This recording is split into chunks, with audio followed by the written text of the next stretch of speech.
Well, for me, when I read this narrative, just reading myself and the possibilities of this into it, it just raises the question for me and all of us who would call ourselves disciples, followers of Jesus, how do we stay the course? How do we endure? How do we persevere to the end? Because out of all the things we say a Christian ought to be and ought to do, if a Christian is anything, it's a person who endures to the end. It's one of the primary identifying characteristics of a true believer and follower of Christ. Jesus said those who persevere to the end will be saved. Yes, I know it says by their fruit you will know them. We're supposed to look a certain way, and it's this faith that we profess. It's to be evident in our choices, our decisions. It's to be reflected in who we are as a people.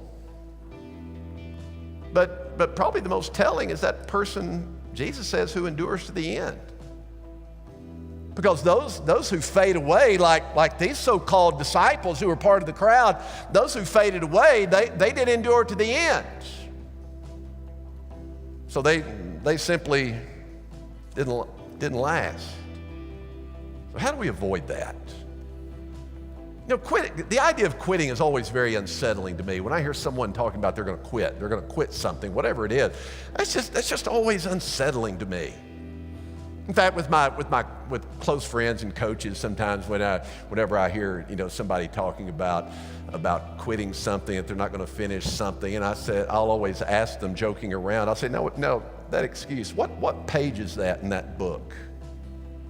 And they'll say, what book? And I said, that book entitled Things That Quitters Say.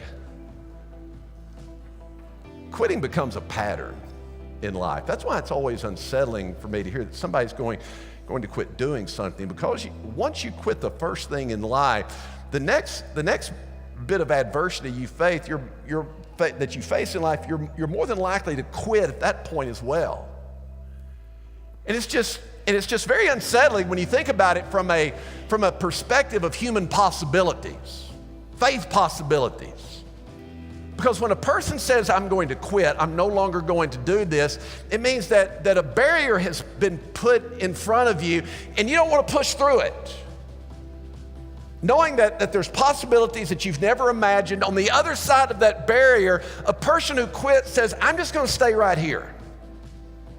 I'm just settling in life for what I know, what I've done, what I've accomplished. That's very unsettling whenever you think about faith and hope. Because everything we want is on the other side of that barrier. So how do we avoid that? How do we stay the course?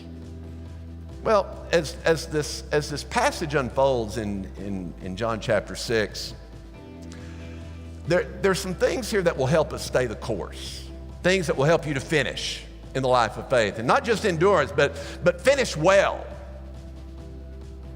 And you stay the course, but what's necessary, there's some big ifs here. You will stay the course, you will finish in the life of faith. You will endure to the end if, this is a big if, you will finish, you will stay the course if you want more than what you want right now.